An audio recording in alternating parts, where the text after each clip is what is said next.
నా పేరు కేడి శామ్యూల్. ఇదివరకు ఆ పేరుతోనే అందరికీ పరిచయం.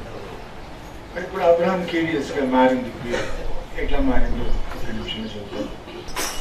26 సంవత్సరాల క్రితం శ్రమ దేవుడు సెలవిచ్చినాడు నా శరీరంలో. ఎడమకాళ్ళు మోకాల పైనుంచి పాదం వరకు అంతా కులిపోయి చీలమండ ఎముక పాడైపోయి అక్కడ రంధ్రం ఏర్పడింది. ఇక్కడ కాలు పెడితే అక్కడ రక్తం ఒలిగిపోతూ ఉంటుంది. మడుగు కట్టింది రక్తం. మట్లు మార్చుకుని తోలు అంటుకొని ఊడి వచ్చింది. ఈగల వాళ్ళు ఆ స్థితిలో నన్ను చూసిన వాళ్ళు, ప్రార్థనకు వచ్చిన వాళ్ళు కానీ బంధువులు కానీ చనిపోతాడు అని చెప్పడం కాదు, చనిపోయినాడు అని చెప్పడం మొదలుపెట్టారు. ఎవరికి ఆశలైపోయాడు. ఆ స్థితిలో కూడా సిద్ధుడు కాలు ముట్టుకొని కొత్త ఎముకలు రచించినాడు. నేను ఆ సమయంలో ఆదుకు ప్రభా తాలుకోలేకపోతున్నానని ప్రార్థించి శక్తినిమ్మని అడిగి ముఖాల మీదకి వచ్చి కృతజ్ఞతలు చెల్లిస్తూ ఉంటుంది. ఇంకో కాలు కూలిపోలేదు కదా, కాలు కృతజ్ఞతలు చెల్లించినాను. కూలిపోయిన కాలు పోసేయలేదు కదా, నన్ను అంటుకుని కృతజ్ఞతలు చెల్లించినాను. చెప్పినాను దేవునికి, ప్రభా నీ వాక్యం బోధిస్తుంది. కాడి కింద ఎత్తు ఒరిగిపోయి చచ్చిపోయినాడు, నీ వాక్యం చెబుతూ చచ్చిపోయినా నాకు చింత లేదు. దేవుడు చేసిన ఒక్కొక్క మేలు కొరకు కృతజ్ఞతలు చెల్లించిన, ఇచ్చిన రక్షణ కొరకు, దేవుడు నన్ను సేవ పిలిచినందుకు, దేవుడు చేసిన కార్యాల కొరకు కృతజ్ఞతలు చెల్లిస్తూ ఉన్నప్పుడు అప్పుడు చేతి వీళ్ళు తాకిన గాయం ఉలికిపడి చేస్తే కొత్త ఎముక. అయితే ఈ శ్రమలో రోజు రాత్రి పడుకున్నప్పుడు కలగనిపించింది. పెద్ద పాత్రలు, దీక్ష అంటారు కదా తెలంగాణలో, వండే పాత్ర, అన్నం వండే భగవాన్ అంటారు. అయితే దాంట్లో నేను ముడుచుకొని ఉన్నట్టుగా అనిపించింది. అయితే ఏంటి అని వచ్చినాక వాక్యం వినబడింది.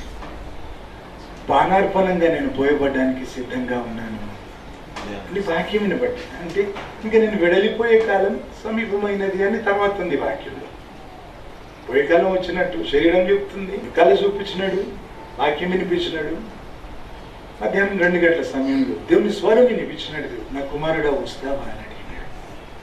ప్రభు రమ్మంటే నీతో ఉండేవాడిని సమయంలో వస్తావా అని అడిగి నాకు స్వేచ్ఛ ఇచ్చినావు కదా, చెప్పినాను. సిగ్గుపడి నాకు కర్ర లేకుండా బ్రతికించిన ఈ క్షణం వరకు 6 ఏళ్ళ చిన్న వయసు నుంచి నాకు 58 సంవత్సరాలు పూర్తయినా ఇప్పుడు ఒక్కసారి కూడా దేవునికి నేను దూరం పోలేదు. నా బైబిల్ గుండె కానిచ్చుకొని చెప్తున్నాను, అబద్ధం ఆడితే ఇక్కడ చేస్తాను. దేవునికి మహిమ కలిగింది. ఆశపడ్డాను, నా ఆశ ఆయన చేయి పట్టుకుంది, కలిసి నడుస్తున్నాను. అయితే ఆ మాట చెప్పినాను, సిగ్గుపడి నాకు కర్ర లేకుండా బ్రతికించను ఇంతకాలం. ముందు కొరకు ఆశ వేరేం లేదు, ఆశయం లేదు. నీ ఉన్నత మహిమ వెతుకుతున్నాను కదా, కాబట్టి ఉంచి నీ సేవలో వాడుకోవడంలో నీకు మహిమ ఉంటే నీ చిత్తం. నా తండ్రివి కదా, తీర్మానం నీకు విడిచిపెడుతున్నాను. వస్తావా అని అడిగినాడు కదా ప్రభు, తీర్మానం నీకు విడిచిపెడుతున్నాను ప్రభు. మహిమ ఉంటే ఉంచు, తీసుకోవడంలో మహిమ ఉంటే సిద్ధం ఈ క్షణం అని చెప్పిన. పక్క గదిలో మా అమ్మ ఉంది, ఆమె కూడా చెప్పలేదు. మా పెద్దన్న నాకంటే 7 సంవత్సరాలు పెద్దవాడు, తనని పిలిచి చెప్పినాడు. దేవుడు ఈ రీతిగా అడిగినాడు, ఉంచుతాడు తీసుకుంటాడు నాకు తెలియదు. చనిపోతే స్నానం కూడా చేయించొద్దు, పెట్టెలో పెట్టి సమాధి చేసేయనని చెప్పినాడు. ఎందుకంటే కాలంతా కూలిపోయింది చూసి ఏడుస్తారు కదా, నేను మంచి దేవుని దగ్గర ఉంటే ఎందుకు ఏడవాలంటారు. స్నానం చేయించొద్దు, అట్లా పాత పెట్టేయాలి, వెళ్ళి దేవుడు తీసుకుంటేనని అని చెప్పి పెద్దగా ఏడుస్తున్నాడు. ఇంకా సమయం లేదు ఆ తెలువమని చెప్పి వాళ్ళకి గోళం పెట్టి ప్రార్థన చేసుకుందామని మోగాల మీదకి వస్తుంటే గాఢ నిద్ర కమ్ముకుంది. అట్లా చుట్టుకొని అట్లా పడిపోయినాను. ఇక వెళ్ళి చాలా మందిని కలిసినట్టు గుర్తుంది. దేవుడు పక్కకు నిల్చుని పరిచయం చేస్తున్నట్టు గుర్తుంది, కానీ వివరాలు మరిపించినాడు దేవుడు. 4 గంటలు అయినాక వేకాఫ్ మై సన్ అని పెద్ద గంభీరంగా దేవుని స్వరం వినిపించింది. వెలుగు వచ్చినప్పుడు చూస్తే దేహం గట్టిగా అయిపోయింది. చచ్చినోడి దేహం గట్టిగా ఉన్నది కదా, నా దేహం నా దుఃఖలోకి మెల్లగా వచ్చింది చాలా గంటలు. అప్పుడు అబ్రహాం అని పిలిచినాడు దేవుడు. అందుకే దొరికేది శామ్యూల్ కదా నా పేరు. దేవుడు పిలిచిన పేరు ముందు పెట్టి పాత పేరు వెనకకి నెట్టినాను, అబ్రహాం కేడిఎస్. ముఖ్యంగా ఈరోజు దేవుని మీద ఆధారపడే విషయం. రోమా 15వ అధ్యాయంలో 18-20 వచనం అపోస్తలుడైన పౌలు అంటాడు, మా జీవితంలో దేవుడు జరిగించినది మా ద్వారా దేవుడు జరిగించిన కార్యాలు అవి తప్ప మేము ఇంకేమి ఎత్తాం అన్నాడు. ఇంకేమంటాడు? ప్రకటించబడని వాళ్ళకు సువార్త ప్రకటించేది, అది మా గురి, అది మా ఆశ అని చెప్పినాడు. ఈ రెండు నేను చెప్పగలను. నా చేతగాని విషయాలు ఎవరికి నేర్పలేదు. ఎప్పుడు జరిగించిన వాక్యమే చెప్తున్నాను. దేవుని సేవకులుగా మా దగ్గర సిద్ధపడ్డ వాళ్ళకి అదే నేర్పుతాను. నీ చేతగా నీ మాట నువ్వు నేర్పలేదు. నువ్వు జరిగించి చెప్పాలి. నీ అనుభవం జత చేయడం నీ చేత కాకుంటే చెప్పకు. ఆ రోజు వాక్యం అని చెప్తాను. ఎందుకంటే వాక్యం సైతాను మీద తెలుస్తుంది కదా.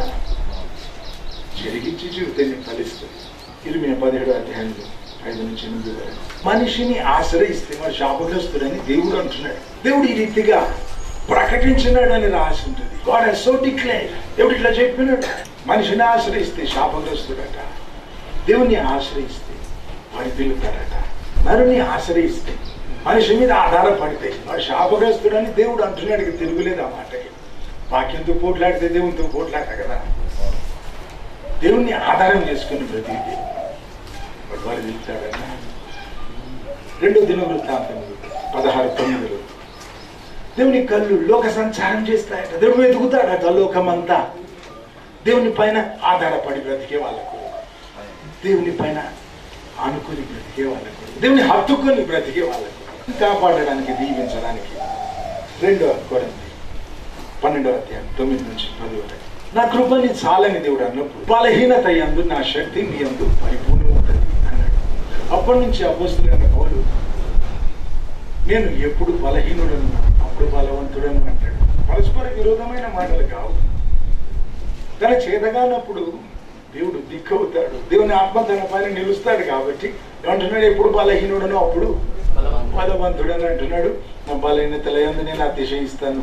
అవమానాలలో, శ్రమలలో, హింసల్లో, వీటిల్లో నేను ఆనందిస్తానంటున్నాను. 1 కొరింథీ 15:10 ఈ చోట నేను అందరికంటే విశేషంగా ప్రయాసపడ్డాను అని అంటాడు అపోస్తలులందరికంటే. మరి వెంటనే ఏమంటాడు? ప్రయాసపడింది నేను కాదు, దేవుని కృప అంటున్నాడు. దేవుని కృప ఎట్లా ప్రయాసపడేది? నా కృప నీకు చాలు అని అంటే దేవుడు ఏమంటున్నాడు? నేనే నీకు తోడు అంటున్నాడు. నిత్యం నేనే నీకు తోడు. అందుకే ఆయన కృపే ప్రయాసపడింది అంటాడు. దేవుని కృప నా ఎడల వృధా కానివ్వలేదు నేను అంటున్నాడు. ప్రధాన పాపిని అన్నవాడు ఏమంటున్నాడు?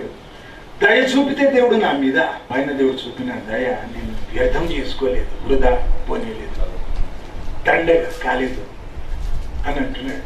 తగ్గట్టు బ్రతికినాడు కదా, ధైర్యంగా చెబుతున్నాడు.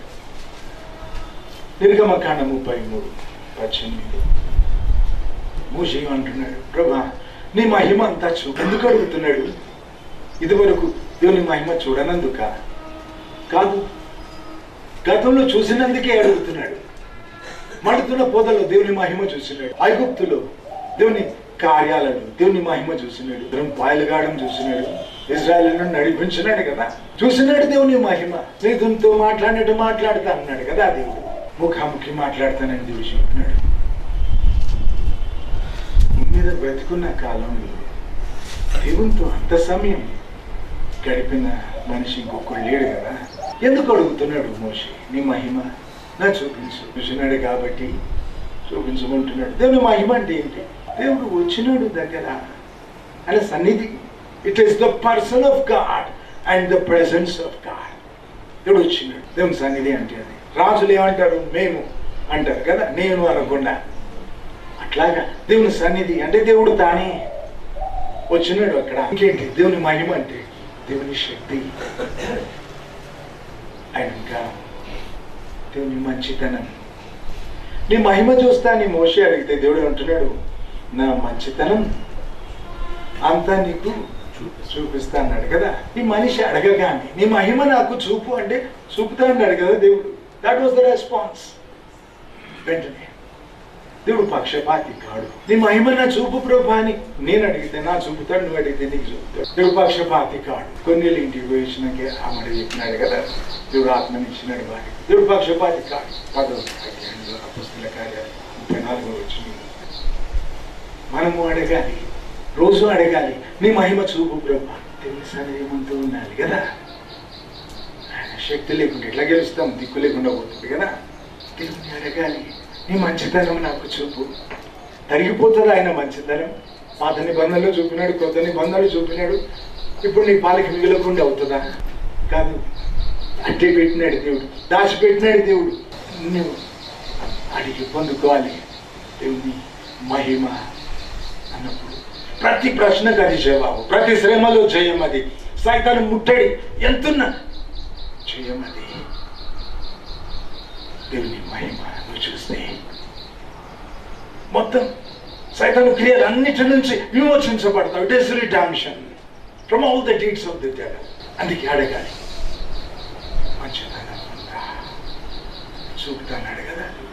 కానీ మహిమ మంచితనం దేవుడు ఒకే విషయం అన్నట్టు మాట్లాడాడు కదా. ఐగుప్తులో శక్తి చూపినాడు, ఇశ్రాయేలీయులు నా మహిమ చూసి కూడా ఇట్లా చేస్తున్నారు అన్నాడు కదా. శక్తి, మహిమ అంటే శక్తి, మహిమ అంటే మంచితనం, దేవుని మంచితనం, దేవుని సన్నిధి. ఫిలిప్పీ 4:13 నన్ను బలపరిచే క్రీస్తును బట్టి నేను సర్వం చేయగలనని రాసింది కదా. ఈ రీతిగా దేవుడే తోడుంటే నా కృపని చాలన్న దేవుడు నేను నీకు తోడు అంటున్నాడని చెప్పిన. అయితే మనం అడిగి పొందుకోవాలి నీ మహిమ చూపు. అప్పుడు ఏమవుతుంది? బలపరిచే దేవుని బట్టి సర్వం చేయగలవు, ఏమైనా చేయగలవు కదా. ఈ వాక్యం ఆధారం చేసుకుని సేవ ఆరంభించిన. మరణాపాయాలు వందల సంఖ్యలో వచ్చినాయి. మీరు నమ్మకపోతే నాకు ఏం మారుతుంది? బలపరిచే క్రీస్తుని బట్టి సర్వం చేయగలవు. సరే, ఈ వాక్యం నా జీవితంలో నేను ఎట్లా జరిగించినాను చెప్పి వెళ్దాం అనుకున్నాను. దేవుని ఎట్లా ఆధారం చేసుకొని బ్రతికినాను చెప్పమన్నాడు దేవుడు. 28 సంవత్సరాల వయసు అప్పుడు దేవుడు నేను సేవకు పిలిచినాడు. నేను జాబ్ చేస్తా ఉంటుంది, రైల్వే అకౌంట్స్ డిపార్ట్మెంట్లో జాబ్ చేస్తూ 7 సంవత్సరాలు ఉద్యోగం చేసిన. డిగ్రీ అయిపోయినాక చదివించను అన్నాడు మా నాయన. మేము 6 పేరు, నేను ఆఖరుణ్ణి. అయితే నేను జాబ్ చేస్తూ కలెక్టర్ కావాలని ఐఏఎస్ కొరకు సిద్ధపడుతూ కోచింగ్ తీసుకొని నా కష్టాజిత ఖర్చు పెట్టి దేవుని చేస్తూ ప్రయత్నం చేస్తూ ఉంటుంది. అప్పుడు దేవుడు నన్ను సేవకు పిలిచినాడు ప్రవచన రీతిగా.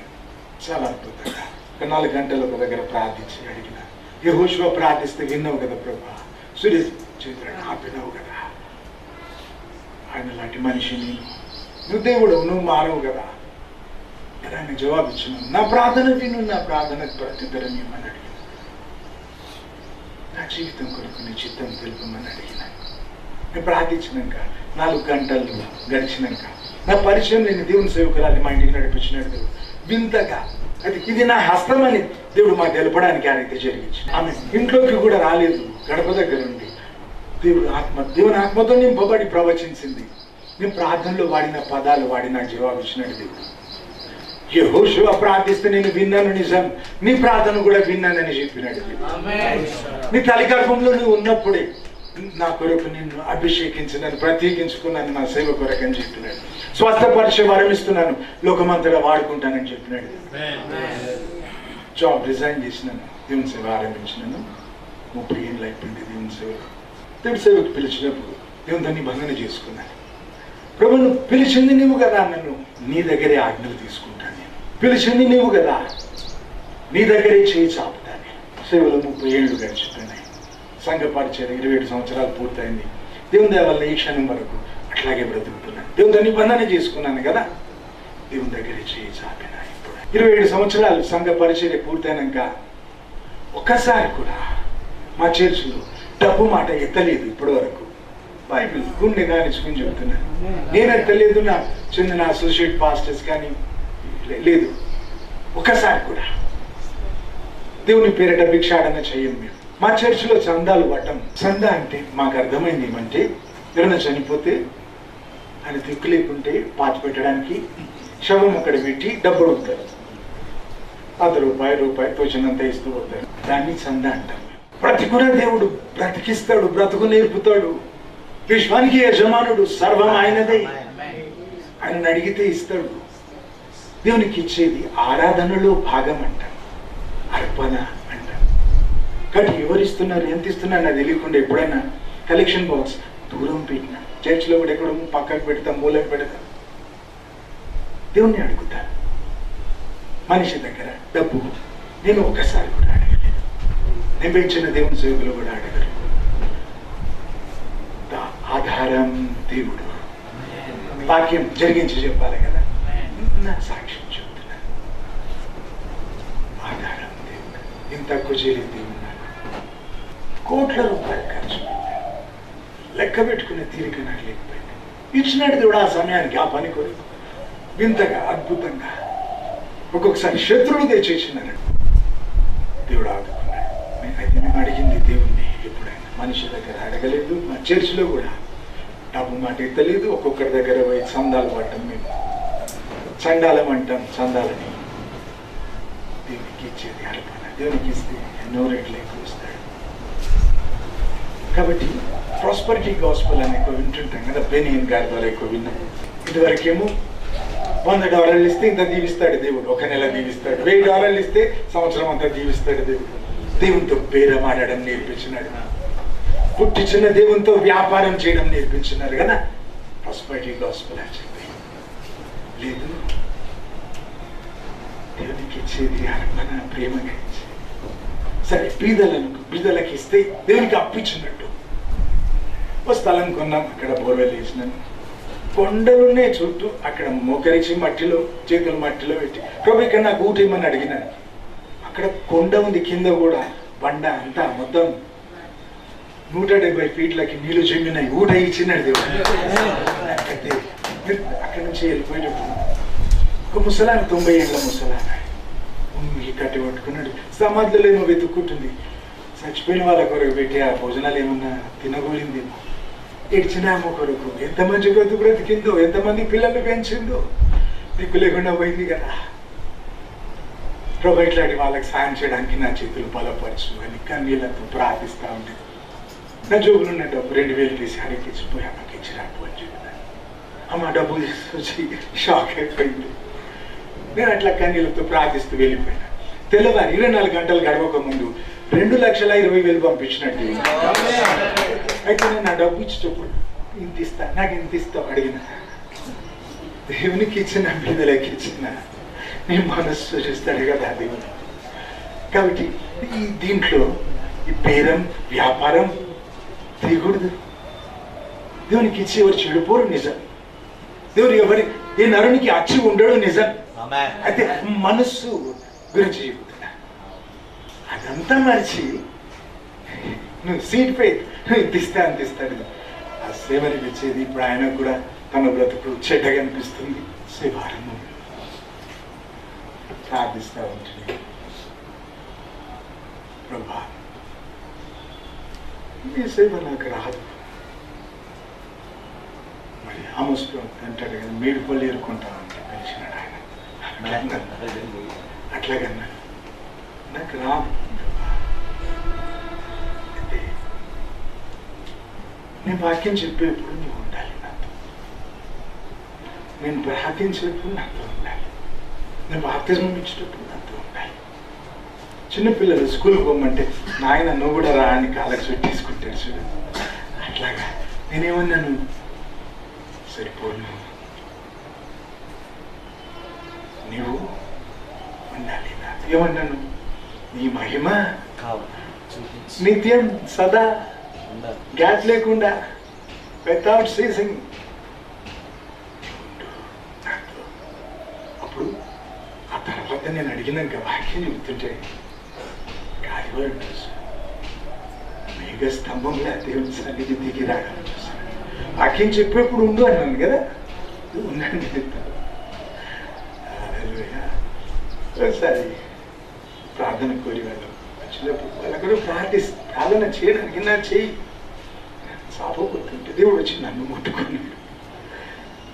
దేవుని శక్తి దాకా ఎట్లా వదిలిపోయినాను. ఆయన శక్తి నన్ను కమ్ముకున్నది. ఊపిరి పీల్చుకునే అవసరం లేకపోయింది. నేను జీవం అన్నాడు కదా. ఎట్లుండింది, డ్రమ్లో బకెట్ నీళ్ళు పోస్తుంటే లెవెల్ పెరుగుతుంది కదా. శాంతి పెరిగింది, సంతోషం పెరిగింది. అయితే ప్రార్థించేప్పుడు నేనున్నాను నీతో అని చెప్పినాడు కదా. బాప్తిజం ఇస్తుంటే తొట్లో చేయితో నిమిరన్నాడు. నేనున్నా నీతో. నీకు బ్రతికున్నా ఇన్ని 100 సార్లు మరణాపాయాలు వచ్చినాక కూడా మరి అన్ని లక్షల మందికి నన్ను అందించడానికి వీలైంది. అతిశయం లేనే లేదు. దేవుని కృపే ఆధారం. అతిశయ కారణమే లేదు. మహిమంతా దేవునికి. నేను పొందపడ్డ మహిమ అంతా నీకే. మహిమ ఎప్పుడు నీకే. రవంతా దొంగిలిస్తే ఊరుకోడు కదా. సంఘ పరిచర్య 27 సంవత్సరాలు అయిపోయింది. దేవుని సేవలు 30 ఏళ్ళు పూర్తయిపోయింది. స్వార్థికునిగా ఆరంభించినను ఆ తర్వాత సంఘ పరిచర్య దేవుడు అప్పుడు చెప్పినాడు, నీ ద్వారా నా సంఘం స్థాపించుకుంటాను, లోకమంతటి సంఘాలు స్థాపించడానికి వాడుకుంటాను చెప్పినట్టు దేవుడు. అట్లా సంఘం ఆరంభించడం జరిగింది. దేవుడు చెప్తే ఆరంభించిన. మరి ఆత్మల రక్షణ చూసినాను, బాప్తిస్మాలు, జీవితాలు మారడం, స్వస్థతలు, దుష్ట శక్తుల నుంచి విడుదల, లక్షల సంఖ్యలో ఇవన్నీ కూడా ఆత్మల రక్షణ, బాప్తిస్మాల, జీవితాలు మారడం, దేవుని సేవకులుగా మారడం వేల సంఖ్యలో. ఎందుకు సరిగా అంచనా లేదో కూడా చెబుతాను. రాసుకోండి కదా అనుకోలేదు. ఇంకో విషయం కూడా చెప్పు. సరే, మీ సత్యమ్మ కాళిదాస్ అన్న వ్యక్తి వెన్నెముక పాడైపోయింది. స్పైనల్ కార్డ్లో గ్యాప్స్ వచ్చినాయి. మందు లేదన్నారు డాక్టర్స్. స్టీల్ రాడ్స్ వేయాలి, వయసుకు తట్టుకో, కోట్ల రూపాయలు ఆస్తుంది కానీ మందు లేదు. ఇక పడుకుని సావు కొరకు ఎదురు చూసే వేళ కుక్క మేలు కదా నాకంటే అనుకునేది. దానికి వెన్నెముకుంది, నడుస్తుంది. పుట్టి ప్రార్థించి యేసుక్రీస్తు నామంలో లేచి నడవమంటే అప్పుడు లేచి కూర్చుంది, నిలుచోగానే వాళ్ళ కుటుంబీకులంతా చుట్టూ వచ్చేసినారు. క్యాచ్ పట్టుకుందాం అనుకో, ఎట్లైనా పడిపోతుంది, ఈయన పట్టుకొని లేపుతున్నాడు. వెన్నెముక పని చేయడం లేదు కదా, గ్యాప్స్ వచ్చినాయి, డిస్క్లు లేవుకొని. అంత చుట్టూ వస్తే అడిచేలా కొట్టినాడు. దేవుడు కార్యం మొదలు పెట్టినాడు. మీరు సాయం చేస్తారా పూర్తి చేయడానికి? అవసరం లేదని నిలబెట్టినాడు. కూర్చుంది, నిల్చుంది, నా చేయి పట్టుకుంది కానీ ఆ బరువు నా చేయి మీద పడలేదు. నిల్చుంది, నడిచింది. వెన్నెముక అప్పుడే సూచించినాడు. ఆ గది నుంచి ఇంకో గదిలోకి నడిపినాక నా చేయి గట్టిగా పట్టుకుంటే గట్టిగా విడిపించి బయలు పట్టిపించి, నన్ను పట్టుకోకు, రేపు ఉండనేమో నేను. దేవుడు ఎక్కడ తీసుకెళ్తాడు? బైబిల్ పట్టుకో, దేవుడు ఉంటాడు నీకు అని చెప్పి షూ లేస్ కూడా కట్టుకోకుండా వెళ్ళిపోయినాను. ఎస్డి మోటార్ సైకిల్ ఉండింది, మలక్పేట ఎక్కడో పోయి అక్కడ బస్ స్టాప్లో షూ లేస్ కట్టుకుని పోయినాను. ఎందుకు గుంపులో చేస్తూ ఉన్నారు, అదేదో నేను బాగా చేసినట్టు. పారిపోయినాను అక్కడి నుంచి. చాలా ఏళ్ళు బ్రతికి మళ్ళీ జాబ్ చేసుకుంది. స్టాన్లీ స్కూల్ ఇక్కడ చేపల రోడ్లు ఉంటుంది నా అక్కడ మిడిల్ స్కూల్లో హెడ్ మిస్ట్రెస్గా జాబ్ చేసిందాం. ఇట్లా దేవుడు బాగా చేసినాక మళ్ళీ దాదాపు 10 ఏళ్ళు దాటి జాబ్ చేసుకుని రిటైర్ అయింది. చాలా ఏళ్ళు అయిపోయి ఈ మధ్యలో చనిపోయింది. మరి కుష్ఠరోగులు మంచిగా కొండమ్మ అని వ్యక్తి ముట్టి ప్రార్థించబోతుంటే ఏడ్చుకుంటా దూరం పోయింది. అన్న నీకు అంటుకుంటుంది, వద్దు నన్ను ముట్టుకోకని. కాదన్న నిన్ను బాగా చేస్తాడు దేవుడు అని చెప్పి ప్రార్థించినాను. మళ్ళీ ఆ పేర్లు మొలిసినాయి, కోర్లు వచ్చినాయి, కుటుంబం చేర్చుకున్నారు. వాళ్ళ బంధువులు, తల్లిగారి వంశం వైపు భర్త వంశం 200 మంది బాప్తిస్మా తీసుకున్నారు. మల్లాపూర్ అనే చోట చర్చ్ మొదలైంది ఆమె ద్వారా. ఎందుకు? మందు లేదు కుష్ఠరోగానికి, బాగు చేసింది దేవుడే అని. మాకు కావాలా దేవుడే అని వచ్చినారు చాలా మంది. అట్లా కుష్ఠరోగులు మంచి మల్రెడ్డి అని ఒక వ్యక్తి జైరాబాద్ నుంచి తెచ్చినారు. 45 సంవత్సరాల నుంచి ఆ మంత్రకీళ్ళు పీడిస్తా ఉండని అంట. దేశమంతా తిప్పినారు, ఆస్తి అంతా అమ్మి, ఎక్కడ మంచిగా కాలేదు. ఒకసారి ముస్లింలు పెద్ద మంత్రికులను ఇంటికి తెచ్చి అన్ని చేయిస్తా ఉంటే ఆయనలో నుంచి ఆ శక్తులు పలికి అన్నాయట. వాళ్ళని బాగా కొట్టేసి, మీరు వెళ్ళగొడితే వెళ్తామరా, మేము పోము, డబ్బు మీద ఆశ లేని ఆయన ఒక ఆయన కొడతాడు, ఆయన చేతిలో పోతాం, లేదా ఆయన చంపేస్తాం అంటే అప్పుడు ఎప్పుడు నేను పొట్టకపోంది. ప్రార్థన తెచ్చినారు. 10 మంది పట్టి ఆపాలి. ఆయన తిరుగుతూనే ఉంటాడు, అరుస్తూనే ఉంటాడు, కొడుతూనే ఉంటాడు, ఆపాలి. He was violent, he was abuse. వదిలిపెట్టమని చెప్పినాడు. ముట్టుకుని దగ్గరకు వచ్చింది. దేవుని మార్గాలు చెప్తున్నాడు. బ్యాప్టిజం క్లాస్ ఉన్నాడు. బాప్టిజం తీసుకొని పోయినాడు. పొలం తుడుకున్నాడు. తర్వాత సంపూర్ణ విడుదల అప్పుడే దేవుడు ఇచ్చినాడు. దీనికి మహిమ దీనికి మహిమ కలుగుతుంది. మీరు సప్పళ్ళు పెడితే నాకు కొంచెం డిస్ట్రాక్షన్ అవుతుంది, నా తలంపుల దార పోతుంది. 45 సంవత్సరాల తర్వాత పూర్తి విడుదల అప్పుడే ఇచ్చినాడు. ఇట్లాగా లక్షల మంది మంచిగా జరిగిన కొన్ని చెప్తే మనుషులు నమ్మరు, చెప్పడం మానేసిన, చనిపోయిన వాళ్ళు బ్రతకడం చాలాసార్లు చూసినా నా సేవలు. ఒక ఆయన ఒకసారి కలిసిన ఆయన చర్చికి వచ్చినాడు. వాక్యం విన్నాడు.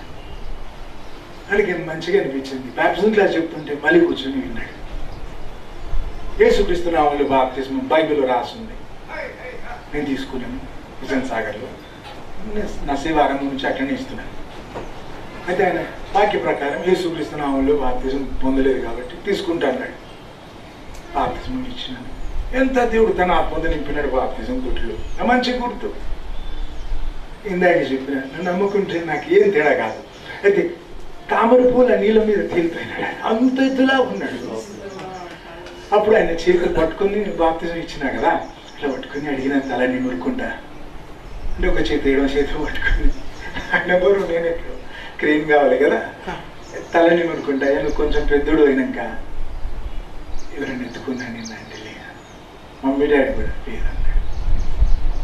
చూడు, బుద్ధి మీ వచ్చు వరకు ఎత్తుకునేవాడు నీ వాక్య ప్రకారం ఒక అడుగు వేస్తే ఎత్తుకున్నాడు. చూడు అని చెప్పింది గుర్తుంది. కొన్ని రోజులకి ఆయన చెప్పుకుంటున్నాడు, బ్రదర్కి చెప్పండి సెంట్రల్ గవర్నమెంట్ జాబ్ చేస్తా ఉంటుంది, జాబ్ రిజైన్ చేసి దేవుని సేవ ఫుల్ టైం దేవుని సేవ ఆరంభించనని చెప్పినాడు.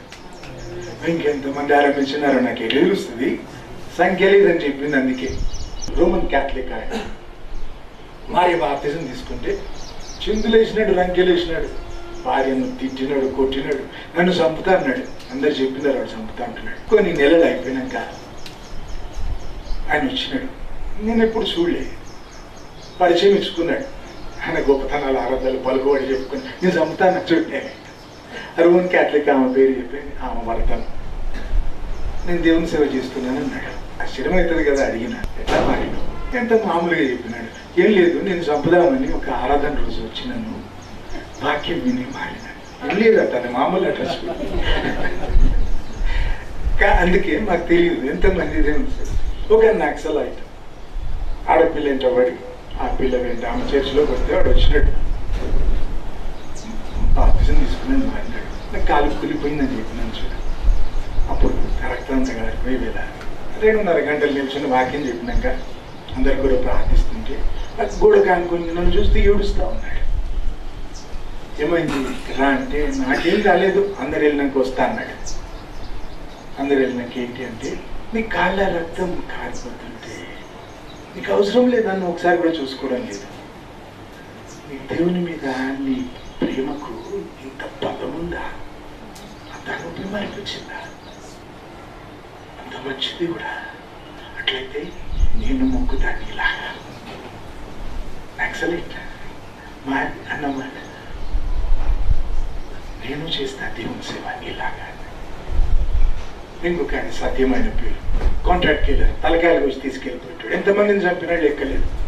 మనిషి రక్తం ఎంతో ఒలికిచ్చినాడు, మానవాళికి మచ్చగా మారినాడు. రక్తం తాగాలనిపించేదట, రాక్షసులాగైనాడు, మారినాడు. సత్తుని పోయాడు. 23 ఏళ్ళ నుంచి సేవ చేస్తున్నాడు. గొప్ప వాడుకున్నాడు. తనలాంటి వారికి దేవునికి మహిమ కలుగును గాక. పరలోకమే చెప్తుంది పని విలువ కదా. సాగుతాం అంతే. ఊపిరుందా పరిగెడతాం. సెంట్రల్ మినిస్టర్, క్యాబినెట్ మినిస్టర్ వచ్చినాడు క్రిస్మస్ రోజు. అంబర్పేటలో ఆరాధన జరిగేప్పుడు చెక్ పంపినాడు. మొత్తం సెక్యూరిటీ, పిఏ అంత ఉంటారు, గుంపు అంతా చెంచాలు మొత్తం వచ్చినారు. గ్యాంగ్ అంతా కలుస్తాను అంటే కలవని చెప్పినాడు. ఈలోగా ఆరాధన అయిపోయింది. గేట్లు తీస్తే ఆయన కొట్టుకోపోయినాడు. పెద్ద గేట్ ఉంటుంది మాకు. గేట్ తీస్తే ఆయన సెక్యూరిటీ ఎక్కడో ఎక్కడో మాకు తెలియదు. సెంట్రల్ మినిస్టర్ని లెక్క చేయండి. దేశ పరిస్థితి ఏం బాగలేదు, దేశకి హాలత్ అలా వెళ్ళిపోయింది. ఎమ్మెల్యేలను పిలుస్తారట కదా. అందుకే అప్పుడు పోయినసారి నేను రాలేదు. దేవుని సేవకులు కలిస్తే దేవుని మొక్కాలని అదే తెలుసు నాకు. దేవుడే ఆధారం అని తెలుసు నాకు. ఇట్లా బ్రతుకుతున్నా. చాలా శత్రుతులు అక్కడ దేవుని సేవ జరుగుతుంది. అక్కడ చర్చ్ ఉండొద్దు, నేను ఉండొద్దని 20 సంవత్సరాల నుంచి మా నాయనకు విషయం పెట్టి చంపినారు. వివరాలు చెప్తే ఆశమైందని అంత బాగా. అక్కడ 20 ఏళ్ళు ఆరాధన జరిగింది. ఆదివారపు ఆరాధన, శుక్రవారం ఉపవాస ప్రార్థన, ఆరాధన కూడా జరిగింది. ఆ తర్వాత అక్కడ లీజ్ అగ్రిమెంట్ అయిపోతే ఓనర్ కాల్ చేయమంటే ఫంక్షన్ హాల్లో ఆరాధన జరిగిస్తున్నాం. అయితే 20 ఏళ్ళు అక్కడ ఆరాధన జరిగినప్పుడు ప్రతి ఆరాధన జరగొట్టడానికి చేతనేందంతా చేసినారు. నన్ను చంపడానికి కూడా బంతర్కిల్ వాడినారు, కాంట్రాక్ట్ కిల్లర్స్ని పెట్టుకున్నారు, పోలీస్ స్టేషన్ కొనుక్కున్నారు, రాజకీయ ఇన్ఫ్లుయెన్స్ వాడినాడు, పలుకుబడి వాడినారు, చేతనేందంతా చేసినారు. మనం ఉన్నట్టు అయితే ఒక్కసారి పారిపోలేదు, దాక్కోలేదు, అక్కడ ఉండమన్నాడు. దేవుడు ఉన్నారు అక్కడే. కొన్ని రోజుల క్రితం శత్రువులు కొంతమంది వచ్చి మీతో కాంప్రమైజ్ అవుతామని అడిగినారు. గతంలో కూడా 2 ఏళ్ల కింద కూడా వచ్చినారు. ఏమంటున్నారు, మీతో పోట్లాడితే మేము బాగుపడలేదు, మాకు రోగాలు వచ్చినాయి, మాకు అప్పులు అయినాయి, మా పిల్లలకు చదువులు రాలేదు, ఉద్యోగాలు లేవు, మా బోర్వెల్లలో నీళ్లు కూడా ఎండిపోయినాయి అని చెప్పి మీతో పోట్లాడాలి. మన మధ్యలో కూడా వచ్చి అడిగితే చెప్పినారు, యేసు ప్రభువుని క్షమాపణ అడగండి, లేకుంటే బ్రతుకు బాగుండదు, భవిష్యత్తు బాగుండదు, మీ సావు బాగుండదు, మీ పిల్లలకు శాపం వస్తుంది. యేసు ప్రభువుని క్షమాపణ అడగండి. మిగతా వాళ్ళందరికీ కూడా చెప్పండి అని చెప్పినారు. వాళ్ళు చెప్పిన మాటలు రికార్డ్ చేసి ఇచ్చిన వాళ్ళు రాలేదు కదా, వినిపించండి వాళ్ళకి కూడా. పోయిన వారంలో మా నాయన విషయం పెట్టి చంపిన గుంపులో రింగ్ లీడర్ ఉన్నాయన రామారావు ఆయన పేరు చనిపోయినాడు హఠాత్తుగా. నేను మాట్లాడినప్పుడు వాళ్ళతో చెప్పినాను, నేను మీతో మాట్లాడడం అయిపోయినాక ఏ టైం స్టార్ట్స్ నా అని చెప్పినాను. ఇన్నేళ్ళు మీకు అడ్డుపడ్డా, నేను సంపొద్దు ప్రభా అని, వారికి నరకం తప్పించమని మీ కొరకు ప్రార్థించినందుకే చంపలేదు దేవుడు. అయితే ఇప్పుడు న్యాయం కొరకు అడగమంటున్నాడు దేవుడు. కాబట్టి నేను మీతో మాట్లాడడం అయిపోయినాక, క్విజ్లో అంటారు కదా, యువర్ టైం స్టార్ట్స్ నౌ, అట్లా చెప్పాను. స్టార్ట్ అయిపోయింది, మరణం జరిగింది, దేవుని భయం పుట్టింది. మరి అక్కడ వచ్చి అమర్పేటలో మా అమ్మ నాయన కట్టిన ఇల్లేదు. అక్కడ వచ్చినాక దేవుని పిలిచినాడు. మనం విసిగించడానికి మా గేట్ల ముందే డ్యాన్స్ చేస్తారట, గేట్ల ముందు డప్పు కొడతారు, తాగి డ్యాన్స్ చేస్తారు, కత్తులు తిప్పుకుంటారు, క్రాకర్స్ అక్కడే పిలుస్తారు. ఏ పండగ అయినా, ఏ ఫంక్షన్ అయినా మా గేట్ల 3 గంటలు నా పక్షంగా యుద్ధం చేసినాడు. ఈ సంవత్సరంలో జాన్వరిలో నాగిరెడ్డిపాలెం అనే చోట మందిర ప్రతిష్ట ఉంటుంది. కొండ మీద స్థలం ఇచ్చినారు గవర్నమెంట్ వాళ్ళు. కొండ మధ్యలో మేము సభను చేసుకుని చేర్చి కట్టినారు. కొండ ముందు టెంట్ వేసి గడువులు వస్తారు అన్నారట. అక్కడ 4000 మంది వరకు వచ్చినారు, చుట్టుపక్కల గ్రామాల వారు. దారిలో అంత ముందు రోజు వర్షం, బురద, గుంటూరు మట్టి, నల్ల మట్టి, బంక మట్టి అంత అంటుకుంటారు కాళ్ళకి, చెప్తారు. అంత ముందు రోజు వర్షం పడిందట. ఆ రోజు ఎంత దేవుడు అద్భుతం చేసినాడంటే మొత్తం ఎండిపోయింది. మీటింగ్ టైంకి టెంట్లు వేస్తున్నారు, ఇంకో టెంట్ సరిపోవడం లేదు. దారిలో పోయే వాళ్ళు రోడ్డు మీద కూర్చొని విన్నారు. స్తోత్రం. ఆ తర్వాత గుంటూరులో మీటింగ్స్ జరిగినాయి మార్చి నెలలో. చెప్తున్నారు అక్కడ పాస్టర్లు, అక్కడ పాస్టర్స్ అసోసియేషన్కి ప్రెసిడెంట్, అక్కడ మీటింగ్స్ కూడా సాయం చేసిన వాళ్ళు 20 లక్షల కంటే ఎక్కువ ఖర్చు అయింది. చెప్పింది దేవుడు, ఇచ్చింది దేవుడు. ఏ మనిషిని అడగకుండా సత్యం ఆ మీటింగ్స్ ఆర్గనైజ్ చేసిన. అయితే మీటింగ్లో కూడా చందాలు పట్టలేదు. చెప్తున్నాం కదా, చందా అంటే చందాల మాకు దేవుడు చెప్పినాడు కాబట్టి దేవుని మీద ఆధారపడ్డారు, అడిగినారు. దేవుని లక్షల దేవుడు పంపించినాడు, అద్భుతాలు చేసినాడు, ఘన విజయం ఇచ్చినాడు. ఆ పాస్టర్ గారు 1 నెలన్నర అయినాక నన్ను కలిసి అంటున్నాడు, 2 దేవుని సేవకులు కలిస్తే ఇదే మాట్లాడుకుంటున్నారు. ఇంకా నెలన్నర అయిపోయాడు. జిల్లాలో దేవుడు శాపవిముక్తి ఇచ్చినాడు, ఉద్యోగం ఇచ్చినాడు, ప్రార్థించిన ప్రకారం అని చెప్పు. గుంటూరులో మేము ఎప్పుడు ఎట్లా చూడలేదు అంటున్నాను. దేవుడు సన్నిధి అనుభవించిన గొప్ప కార్యాలు చేసినాడు. ఆ తర్వాత 21 రోజుల్లో 10 మీటింగ్స్ జరిగినాయి. ఒక్కో స్థలంలో దేవుడు అద్భుతాలు చేసినాడు. ఒక్క దగ్గర ఖమ్మంలో ఉండి 20 కిలోమీటర్ల దూరాన ఒక ఊళ్ళో మీటింగ్. సంఘం అంతా ప్రార్థిస్తారు, ఉపవాస గురించి ప్రార్థనలు, దేవుడు ప్రాంతాన్ని దర్శించాలని, ఆత్మల రక్షణ కొరకు, మంచి వాతావరణం కొరకు. ఖమ్మంలో కుంభవర్షం, మోకాళ్ళలో నీళ్ళు, ఆ దారిలో పోతుంటే చెట్లు పడిపోయి కనబడ్డాయి మాకు. మీటింగ్ పెట్టిన ఊరిలో వర్షం పడని లేదు. వాక్యం చూస్తుంటే క్రీస్తుకు విరోధి ఒక ఆయన దూరం నుంచి వస్తున్నాడు, తడిచిపోయి వచ్చినాడు. అక్కడ వర్షం లేదేంటి, ఇది ఎట్లా సాధ్యం అని వచ్చి మీటింగ్లో కూర్చున్నాడు. ఆ టైంలో కరెంట్ పోయింది, అందరు ఇళ్ళ ముందు కూర్చొని వాక్యం విన్నారు, జనరేటర్తో మీటింగ్ నడిచింది. ఎట్లా ఆశపడ్డాను. ఆ 10 మీటింగ్లు కూడా, ఒక 10 మీటింగ్స్ ఎక్కడ మొత్తం ఈ సంవత్సరంలో అట్లా జరిగించినాడు.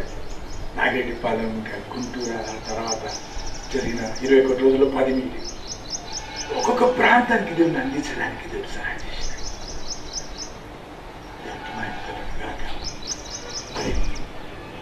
చుట్టుపట్ల అంతటా వర్షం అంటే ఆ ఊరి మీద వర్షం ఆపలేదు.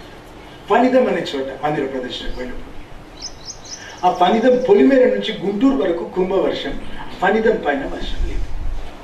వైభవంగా దేవుడు జరిగించినాడు మందిర ప్రదర్శన. అది చూసి అనంతపూర్లో మా వాళ్ళ దేవుని అందించి నేను ఒక్కడనే దేవుని నమ్ముకున్నాను. ఇదివరకు 2 ఏళ్ల నుంచి ఒక దగ్గర మీటింగ్ అయిపోతే వినుకొండ దగ్గర పనికుంట అనే చోట దేవుని వ్యక్తిత్వం గురించి చెప్పినాక హిందువులు చెప్పి పంపినారు. 3-4 ఊర్ల వరకు వినబడ్డట్టు ఫనల్ షేప్లో ఉండే ఆ లౌడ్ స్పీకర్స్ పెట్టినారు. మీటింగ్ అయిపోగానే చెప్పి పంపినారు. ఏమని? నువ్వు దేవుని గురించి చెప్తుంటే మాకు అర్థమైంది, కన్నీళ్ళతో విన్నాను. మా ఇంట్లో కూర్చొని మేము మీటింగ్ పెట్టి పిలుస్తే వస్తావా అని అడుగుతున్నారు. హిందువులట మీటింగ్ పెట్టి 4 చోట్ల అడిగినారు 2 సంవత్సరాలలో. ఇది ఎట్లా సాధ్యం అనుకున్నాను. మొదలైపోయింది అనంతపూర్లో మీటింగ్ పెట్టింది, హిందువులు పిలిచింది, ఖర్చు పెట్టింది, ఆర్గనైజ్ చేసింది, వచ్చింది అది హిందువులు. బాప్తిస్మాలు మొదలైనవి. అది చూసినాక పెరికల పుడి గుంటూరులో అక్కడ అట్లాగే 90% మంది హిందువులు కూర్చున్నారు. అంత గొప్ప దేవుడు మన మీద దృష్టి నిలిపినాడు, ఇంత ప్రేమిస్తాడు, దత్తత చేసుకున్నాడు, హక్కులన్నీ ఇచ్చి క్రీస్తు తోడి వారసత్వం ఇచ్చి అని. ఎడబాటు తండ్రి హృదయానికి బాధ, సంతానం ప్రేమ కొరకు తప్పించిపోతాడు. ఇంతకాలం నన్ను మరిచి ఎట్లున్నారు అని అడుగుతాడు కదా ఇజ్రాయేల్. ఆ మాట చెప్పి ఆభరణాలు మర్చిపోదు కదా పెళ్లి కూతురు, మీరు ఎట్లా మర్చిపోయినారు నన్ను అంటాడు కదా మాట చెప్పి. చూడు, మీరు ఉద్ధరించారు ఆయనని. ఏ రీతి కూడా మరి ఎందుకు ఆ తపన? కన్న ప్రేమ బలవంత అన్నీ ఇచ్చేవాడు కదా, వాళ్ళ గురికి ఎందుకు ఎదురు చూస్తున్నాడంటే తండ్రి అవుతాడు అని చెప్పి సరే 1 గంట 10 నిమిషాలు వాక్యం చెప్పి 10 నిమిషాలు ప్రార్థన వెళ్ళిపోయినాడు. అయితే ఆంధ్రాలో రాత్రి 2-3 అవుతుందట. అట్లా చేయి ఆశుల్లోకి వెళ్తాం, అందించి వెళ్ళిపోతాం. పీడించాం, క్యాప్టివ్ ఆడియన్స్గా దొరికినారని చెప్పి అట్లా ప్రాణం తిన కాబట్టి వెళ్ళిపోయినాను. వెళ్ళిపోతే ఇంకొక 1/2 గంట అక్కడ కూర్చొని ఉన్నారు. భోజనం చేయమంటే చేయడం లేదట, ఇంటికి వెళ్ళమంటే వెళ్ళడం లేదు. దేవుని గురించి ఎంత మంచి మాకు ఎవరు నేర్పలేదు, మాకు ఇంకా కావాలి దేవుని మాట్లాడడానికి కూర్చొని ఉన్నాడు. హల్లెలూయా. దేవుని కొరకు దప్పిక పెరిగింది కదా, ఆకలి కలిగింది. ఇంకా నేర్పమని వచ్చింది. 90% మంది హిందువులు. క్రైస్తవ పదాలు వాడను, చేరుకునే ప్రయత్నం చేస్తాను మామూలుగా. ఇక ఆ రీతి జరిగించినట్లయితే జరిగిన ఈ మీటింగ్స్లో నందిగామ కీసర అనే చోట్ల విజయవాడ దగ్గర నందిగామ కీసర ఇక్కడ మీటింగ్స్ జరిగినాయి. ఈ నందిగామ కీసర పుణ్యక్షేత్ర రాజుల కాలం నుంచి. అట్లాంటప్పుడు అక్కడ మీటింగ్ పెడితే ఒక 10 రోజుల ముందు ఒక పెద్ద మాంత్రికుడు వచ్చి ఏమని చెప్పినాడట, పాస్టర్ గారు రారు, నేను వస్తాను చెప్పినాడట. అంటే పాస్టర్ గారిని చంపేస్తా అంత బహిరంగ అందరూ సవాల్ చేసినాడు. నేను మీటింగ్కి పోయి నిల్చున్నప్పుడు స్టేజ్ మీద చెప్పినారు. ఇట్లా అన్నాడు ఒక మాంత్రికుడు. అయితే ఇప్పుడే విన్నాను వార్త, వాడు సముద్ర తీరాన తన చెందిన మనుషులతో గుంపుతో ఉంటే సుడిగాలి వచ్చి వాళ్ళని ఒక్కరిని పట్టుకొని పోయి బాధిందట కింద. ఆ రోజు అదే వాక్యం రాసుకున్నా. సుడిగాలిలో ప్రత్యక్షమైన దేవుడు యోగుగాని చెప్పడానికి రాసుకుంటే సుడిగాలిలో వచ్చి దేవుడు నా పక్షంలో యుద్ధం చేసి 2 నెలలు కోమాలో ఉన్నాడు. 10 లక్షలు ఖర్చు అయిందట, చచ్చిపోయినాడు. వాళ్ళు పగబట్టి వాడికంటే పెద్దవాడిని, వాళ్ళ గురువుని 10 రెట్లు 100 రెట్లు పెద్దోడిని పిలిపించుకొని చేతనని అన్నీ చేసినారు. మంత్రక్రియలు నా పైన. ఇంకోసారి నేను చర్చిలో నిలబడొద్దు అని. అప్పుడు మరి పెద్ద మనుషులకు కాలు చూపించలేదు, నాకు తెలియదు కానీ ధైర్యం చేస్తారు. ఇక్కడ మొబ్బల్లాగా వచ్చి కాలితే మొబ్బలు వస్తాయి కదా, వచ్చి కాసేపటికి అది పగిలిపోయి లోతు గాయం ఏర్పడింది, మాంసం కనబడేటట్టు. ఆ గాయం చుట్టూ కాళ్ళు అంతా కమిలిపోయిన టైప్ చెడిపోవడం మొదలైపోయింది. 3 రోజుల కంటే ఎక్కువ దక్కొద్దని ఇంకోసారి చేర్చులో నిలబడు వాక్యం చెప్పారు. అయితే ఆ తర్వాత ఆదివారం నా ప్రాణం ఎప్పుడు లెక్క చేయలేదు. సేవ అప్పగించిన నా భాగ్యం అనుకుంటా ఊపిరిందా పరిగెడతా కదా. వెళ్ళి వాక్యం చెప్తుంటే చర్చిలో ఎవరిని చంపినాడు. వాడి ఆత్మ వచ్చి నా చుట్టూ తిరుగుతూ ఏడవడం అరవడం నాకు వినపడతా ఉంది. యుద్ధాలు చాలా చూసినాయి కాబట్టి తెలుసు నాకు. ఏదో గమనించి కాదు, వాడు అరుస్తూ ఏడుస్తూ ఉంటే వాక్యం ఆపి సంరక్షణ కొరకు పలికిపించినాడు. అప్పటి నుంచి అది ఎండిప్పుడు మొదలైంది. 2 నెలలైనాక నిన్నటి రోజు పూర్తిగా ఎండిపోయాడు. నా పక్షంగా దేవుడు యుద్ధం చేసినాడు. ఇందాక చెప్పిన ఆధారం దేవుడు మాకు. నేను నాతో ముందు ప్రభా అని అడిగినా కదా. మోషే అడిగినాడు కదా, నీ మహిమ అంతా చూపు. దేవుని మహిమ అంటే ఆయన సన్నిధి, ఆయన తోడుండడు, ఆయన శక్తి, ఆయన మంచితనం. ఆయన మంచితనం ఎంతో నాకు పంచుతా ఉన్నాడు దేవుడు. నీకు తెలియదు కదా. పాత నిబంధనలు పంచినాడు, కొత్త నిబంధనలు పంచినాడు. నీ పాలక మిగిలే ఉంటుంది. అడిగి పొందుకో, అయిపోదు, తరగదు. అమ్మ నాయన ఉన్నారు. వడ్డించేటప్పుడు కూడా మగపిల్లలకి ఇంకొంచెం ఎక్కువ వడ్డిస్తారు కదా. సరే, ఆస్తి ఇచ్చిన మగపిల్లలకి ఇస్తారు. ఏడుస్తూ ఇస్తే ఆడపిల్లలకి కొంచెం తక్కువ ఇస్తారు కదా. ఎట్లా సమానం ఇస్తారా? నేను చూడలేదు. అయితే దేవుడు పక్షపాతి కాడు. నువ్వు అడుగు, నా పాలకు వచ్చి నీ మంచితనం అంతా రోజు అడుగు. ఎట్లాగా ఎంత అవసరం మనకు. మా పూర్వీకుడు వెంకటరామరెడ్డి మొదటి దేవుని నమ్మినవాడు. ఇంకొక ఎవరికో దేవుని అందిస్తే వాళ్ళు అడిగినారట ఎట్లా మొక్కాలి దేవుని. ఎప్పుడు భజన, ఏ మారక భజన, తప్పక భజన, తనలు భజన, ఈ తీరు భజన అని నాడి బట్టి చెప్పినాడట. గుండె కొట్టుకుంటుంది చూడు. అట్లా నేనేమో అంటున్నాను, అట్లా అడుగు దేవుణ్ణి. నీ మహిమ శుభప్రభ అడిగి నమ్మి కృతజ్ఞతలు చెల్లిస్తా ఉంటాం. ఈ మహిమ నాకు శుభపోతున్నావు, నీ స్తోత్రం. ప్రతి సమస్యకు పరిష్కారం, ప్రతి అవసరత, ఇంకా సైతాను బలమంతటి నుంచి నీకు విమోచన. వాడి ఎత్తులు జిత్తులు ఏం చేసినా దేవుని మహిమ చూస్తే గెలుస్తాను, బ్రతుకుతాను. నేను ఎట్లా బ్రతుకుతున్నాను? 6 ఏళ్ళ వయసు వచ్చాక సేవలు వచ్చినాక మాత్రం కాదు. 25 సంవత్సరాల క్రితం దర్శనం దేవుడు చూపించినాడు. అలసిపోయి కళ్ళు మూసుకున్నా దేవుడు కనబడ్డాడు. యశ్వరావు కనబడ్డాడు. 2 పెద్ద తాళపు చీరలు ఎట్లున్నాయి. షటర్లకు తాళం వేస్తారు, మీరు చూసినారో లేదు. పెద్ద తాళపు చీర ఉంటారు. అట్లా 2 తాళం చీరలు గలగల్లాడిస్తూ వచ్చి క్రైస్తవులకు, క్రైస్తవేతరులకు నిన్ను అపోస్తలునిగా నియమించిన అని చెప్పినాడు. ఎప్పుడు కాలం కూలిపోయింది కదా ఆశ్రమంలో. సరే, ఇంకోటి కూడా జరిగింది. తోమా భక్తుని రక్తంతో నీ దేశం నేల తడిచిందని అందరికీ చెప్తావు కదా. నీ రక్తం ఒలకనిస్తావని నీ దేశం కూడా కానీ అడిగినాడు. నా దేశం కొరకు ఎక్కువ ప్రార్థిస్తావు. నేను చెప్పిన నా రక్తం ఒలికితే ఒప్పుకుంటా ప్రభా, అంతేకాదు నా జీవితం నువ్వు ఎరువుగా వాడితే ఒప్పుకుంటా. నా దేశం కొరకు ఎరువుగా వాడితే ఒప్పుకుంటా, విధంగా వాడితే ఒప్పుకుంటా. నా దేశాన్ని నువ్వు దర్శించడం, రక్షించడం, దీవించడం నేను చూడకున్నా పర్వాలేదు, కానీ దర్శించు, రక్షించు, దీవించడం అని అడిగిన. ఈ మధ్యలో 3 భక్తులు ప్రవచించి చెప్పినారు. ఫిలిప్పైన్స్కి చెందిన రెనాటో కరెలు అని దేవుని సార్ దేశం దేవుని దిక్కు తిరుగుతారని చెప్పినారు. క్రైస్తవుల సంఖ్య పెరుగుతుంది, చర్చెస్ సంఖ్య పెరుగుతుంది. భారతదేశంలో చర్చెస్ నుంచి పంపుతారు వేరే వేరే దేశాల్లో ప్రకటించడానికి, దేవుని కొరకు పెంచడానికి అని చెప్తున్నాడు. చిన్నప్పటి నుంచి నా రోషం లెట్ ఇండియా పే బ్యాక్. అన్ని దేశాల నుంచి తీసుకుంది ఇండియా. ఫండ్స్ వచ్చినాయి, మిషనరీలు వచ్చినారు. గతంలో రష్యా నుంచి, జర్మనీ నుంచి కూడా. అయితే ఫండ్స్ పోవాలి ఇండియా నుంచి, మిషనరీ పోవాలి ఇండియా నుంచి అని చిన్నప్పటి నుంచి నా రోషం ఇది. అయితే ఆ భక్తుని నోటి దేవుడు పలికినాడు, ఫండ్స్ పోతాయి ఇండియా నుంచి, మిషనరీస్ పోతాయి ఇండియా నుంచి. మా ఇంట్లోనే చెప్పడానికి లేదు. ఒక మాట చెప్పాలంటే క్రైస్తవ దేశంగా మారుస్తాను. రిచ్ బెరాని అమెరికాకు చెందిన దేవుని సేవకుడు ప్రవచించి ఇవే మాటలు. మన దేశానికి చెందిన పాల్ దినకరన్ ద్వారా కూడా అవే మాటలు చెప్పాడు. ఇప్పుడు చులకన భావం ఉంది క్రైస్తవులు అంటే, శత్రుత్వ విరోధం ఉంది, ఇది తీసేస్తాడు.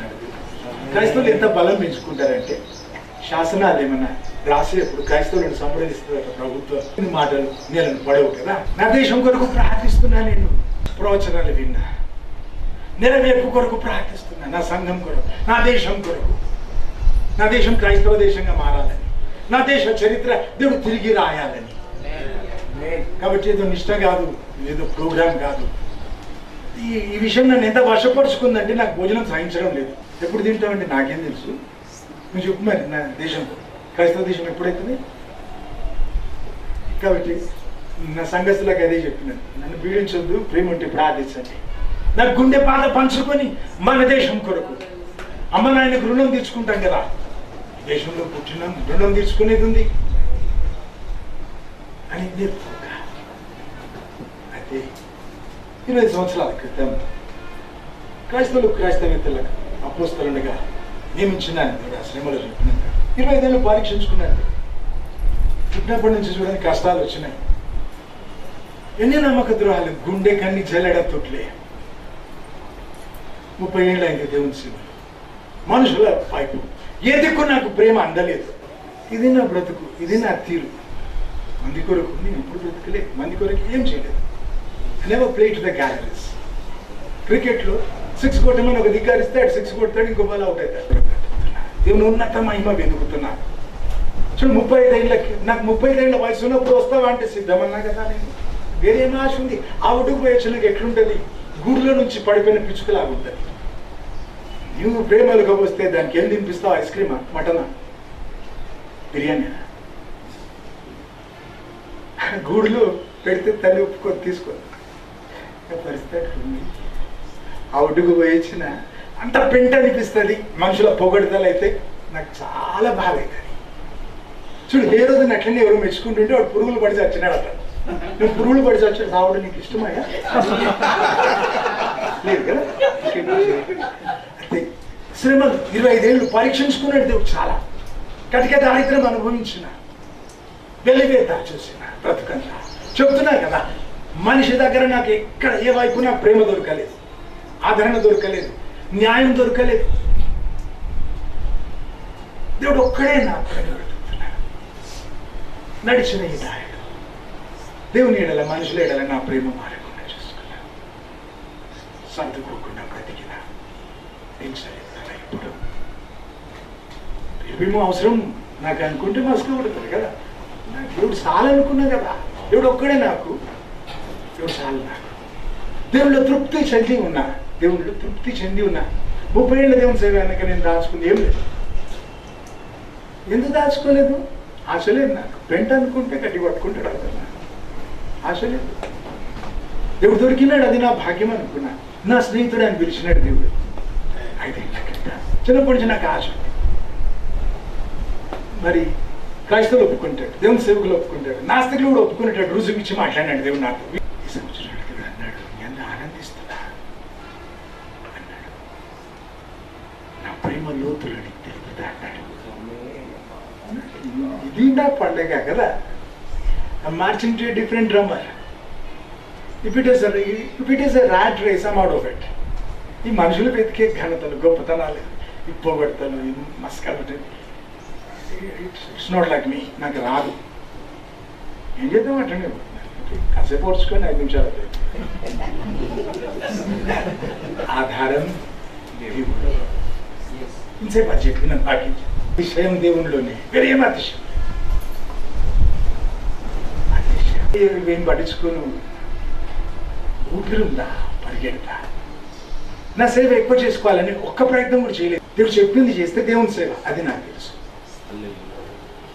కాబట్టి ఆధారం దేవుడు, అతిశయం దేవునిలోనే, ఆనందం దేవునిలోనే కదా.